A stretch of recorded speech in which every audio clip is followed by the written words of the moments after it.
What is this? 1996? No. Is it 2002? No. Is my mouse on the screen? Probably. This is Resident Evil, and Capcom, short of a little cash, decided to remake it and re-release it on all the new consoles and on PC, on Steam.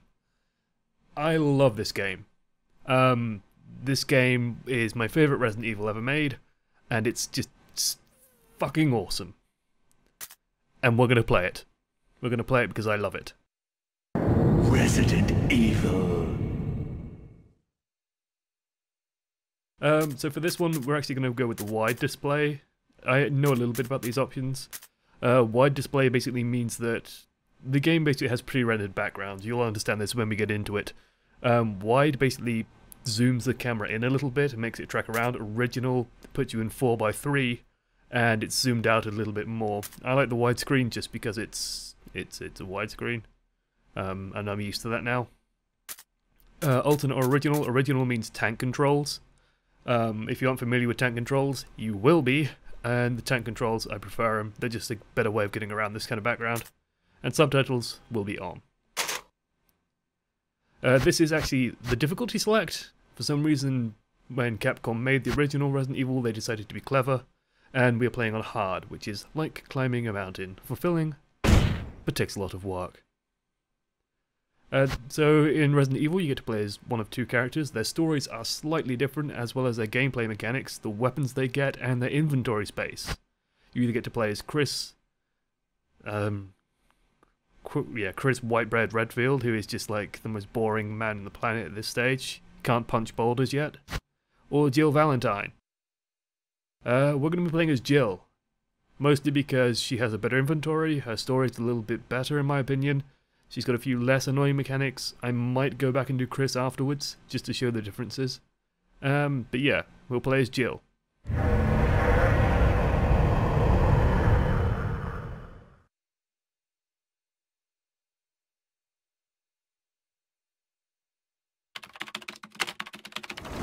Alpha Team is flying around the forest zone, situated in northwest Raccoon City, where we are searching for the helicopter of our compatriots, Bravo Team, who disappeared during the middle of their mission. Haven't found it yet? No, not yet, Brad.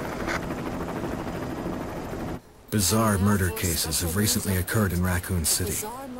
There are outlandish reports of families being attacked by a group of about 10 people. Victims were apparently eaten. The Bravo Team was sent in to investigate, but we lost contact. Look, Chris! Bravo Team's helicopter was a derelict.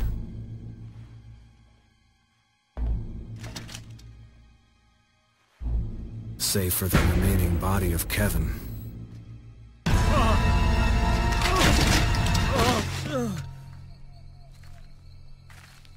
We continued our search for the other members, and it turned into a nightmare.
Stairs this way!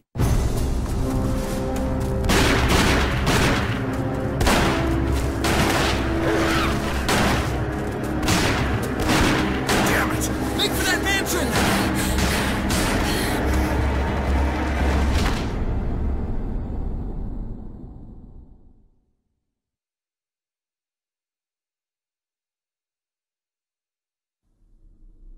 There are only 3 STARS members left now. Captain Wesker, Barry, and myself. We don't know where Chris is. What is this place? Not quite your ordinary house, that's for sure. Hey, Wesker, where's Chris? Jill, no! You don't want to go back out there. But we've got to find... What was that? Chris? No. Jill, go and investigate. I'm going with her. Chris and I go back a long way. Alright. You two go. I'll secure this area. Stay sharp.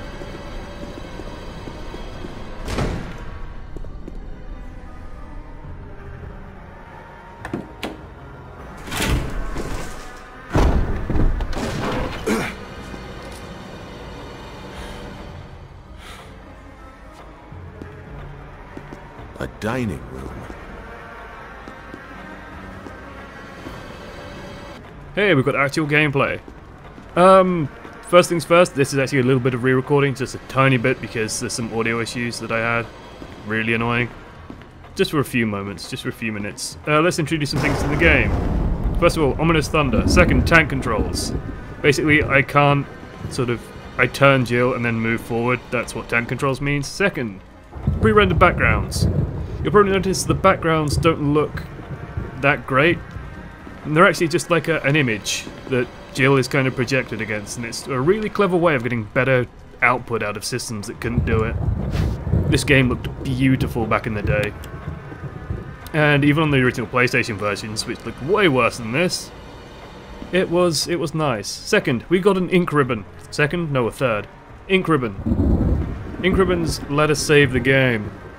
It's a way of sort of managing your saves and making sure that you can't just spam save, because that just makes things more frightening. And as you can see, this is sort of the progress that I got to when I realised that, hey, we've got problems. So I'm just going to save this down here just to show.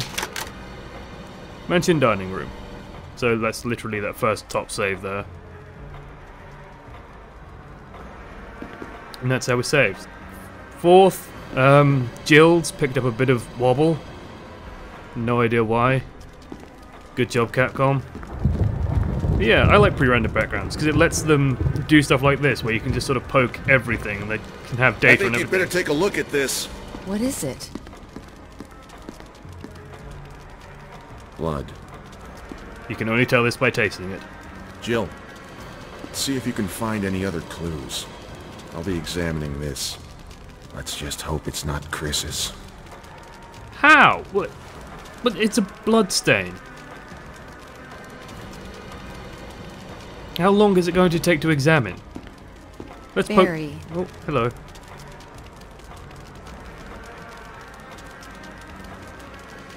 Actually, because the video footage is intact, we're going to do this a little bit differently. We're going to poke Barry, and we're going to go, okay, so Barry's examining the blood. Now, there's this door here that we could go through. We're not going to do that. You're going to enjoy the footage of what happens when you do go through that door. We're going to do something a bit different.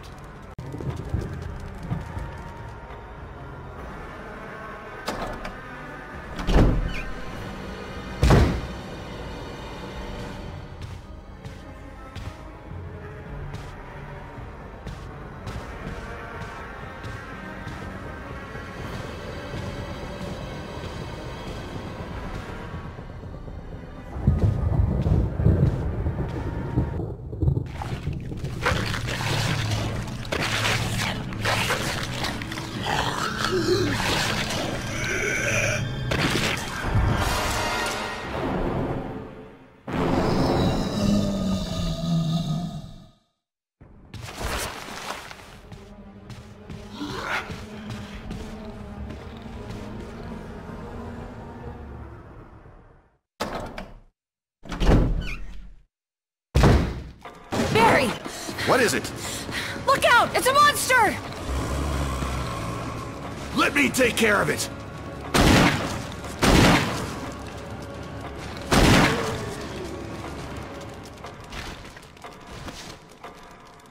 What the hell is this thing? I found Kenneth killed by this thing. Let's report this to Wesker. This is like the complete backwards way you should do this, by the way. We're gonna just leave. We're gonna go back to the main hall. I'm sure Chris just is this direction. Like, how bad could it be? We're gonna have a look. That gunfire. I'm counting on you to investigate, Jill. Sure thing, Wesker. Wesker, why are you wearing sunglasses? This is a night mission. You knew it was a night mission. Okay. Well, we're still just gonna piss about. Because frankly, I don't like gunfire. Barry? Still on the bloodstains. Still doing absolutely goddamn nothing. Let's waste some more time. Let's go back. Got cold feet already? That's not like you.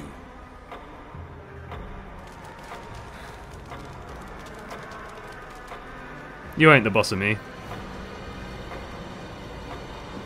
Okay, it's not letting us leave. Who is it? Knock knock.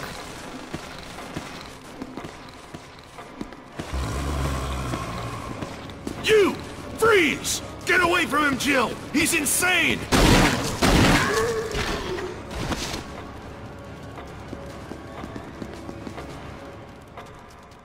What the hell? We better report this to Wesker. Barry just straight up murdered a man.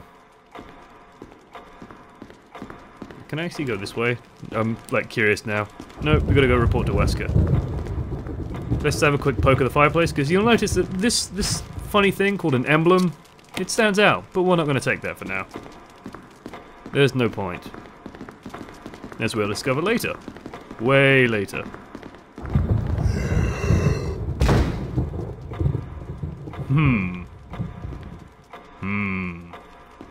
I'm sure that was nothing. It was the wind.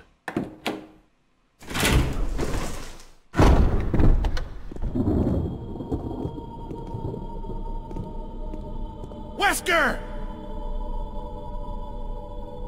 Jill, help me look for him.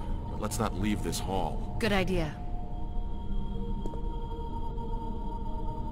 Okay, so we got another room puzzle. Basically, we're not allowed to leave this hall. I wonder if Wesker stepped outside. No, we can't even do that.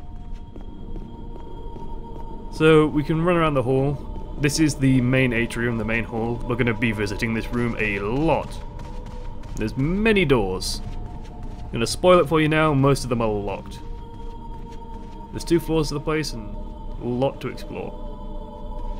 Basically, the way the old Resident Evils worked, and I really like this aspect, is why I like Dead Space 1 so much as well, is this feeling of being trapped in a really hostile environment. So, we're basically in this mansion now, and we're going to be in here for a long while. And we have to explore it and unravel the mysteries, and enjoy the horror that it brings, and learn a thing or two. Barry. Any luck, Jill? No, nothing. What's going on around here? I can't figure it out. Same here. Chris, and now Wesker. There's not much we can do. We can search for him separately. I'll investigate the dining room again. Okay, What the then. fuck I'll is try there the door to on the other investigate? side. Barry! This mansion is gigantic. We could easily get lost. So I'll go back to the one room we've already been in. Okay. Oh, I almost forgot. It's a lockpick. You'd make better use of it. Here's a lockpick. It might be handy if you, the master of unlocking, take it with you. As the master of unlocking, Jill gets a lockpick. Thanks. I may need it. Listen, if something happens, let's meet up in this hall. Got it? Okay.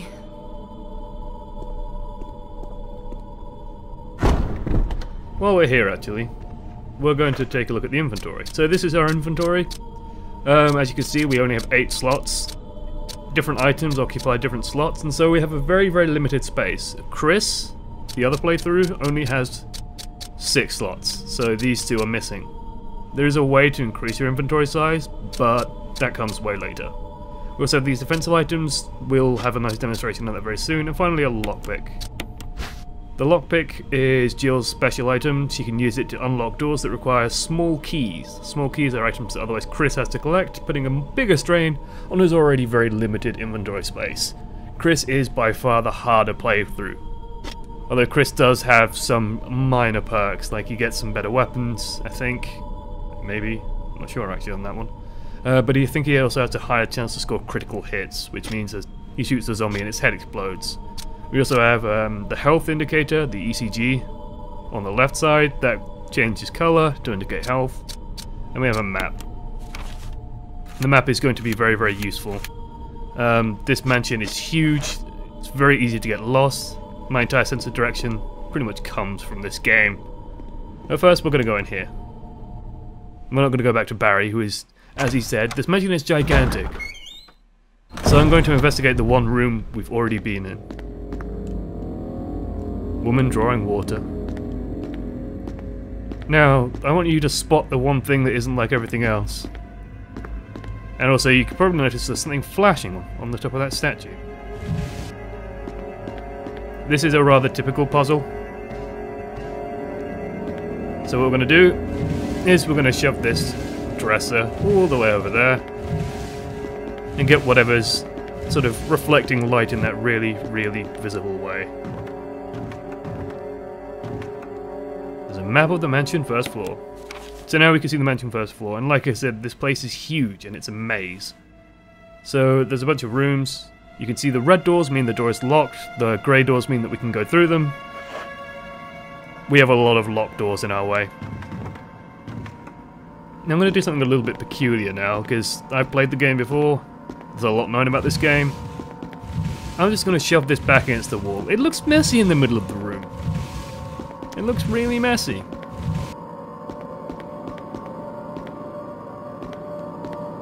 I'm going to go through here. An eerie picture of the mansion. See, I like the fact that you can sort of poke a bunch of different things. Various art supplies. But you can sort of, you know, get tons of stuff. But what's this? A dagger? But surely we already have a knife. Alas, no, this is emergency evade. This was introduced in the GameCube remake, and as such is in this game. Basically you get defensive items, and they will let you basically fight off enemies that attack you from the front. It will stop them from dealing some damage, and that will be very, very useful. It effectively saves you one healing item.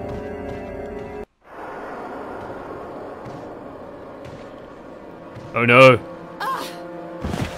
Oh no!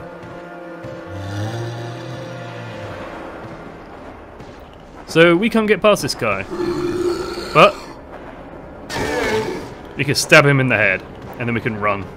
Because zombies are very, very slow. Then we can run around, and we can take advantage of the zombies being very, very stupid. Also, Jill falling on her backside. Get used to that. That's a running theme in this game. It's a really fun running theme. By the way, the other door in there, if you're curious, is locked. We can't get through there yet. We need a key. As, like, is the case for so many doors here. We actually have very, very limited options. But what about this place? We didn't look down here. And this is my favourite place in the game.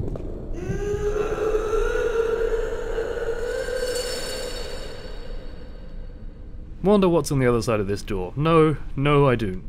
Don't? No I do not. Now octagonal indentations to the right and left of the door.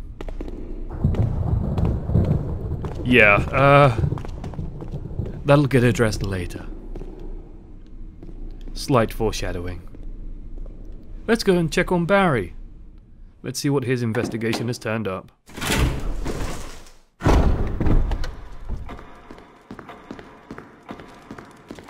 Tum-ti-tum. I gotta say, I still love the ambience in this game. You know, the sort of eerie lighting, the ticking of the clock, the rumbling thunder, it's still fantastic. When the two have run each other through, the path to your destiny will open. I wonder what that means. I wonder what this is all about. A picture of two knights striking each other. The short sword has been thrust into the breast of one knight, while the long sword has pierced the head of the other. I guess he's Prince Albert. If you get that joke, you're a dirty person. But let's check where our friend Zombie Face came from. Zombie Face is in here, and he's lurking around. We're going to ignore him for now. Instead, we're going to steal from Kenneth. Hello, Kenneth. He's holding something. He died to defend this vitally important video. That's a video cassette, by the way, kids.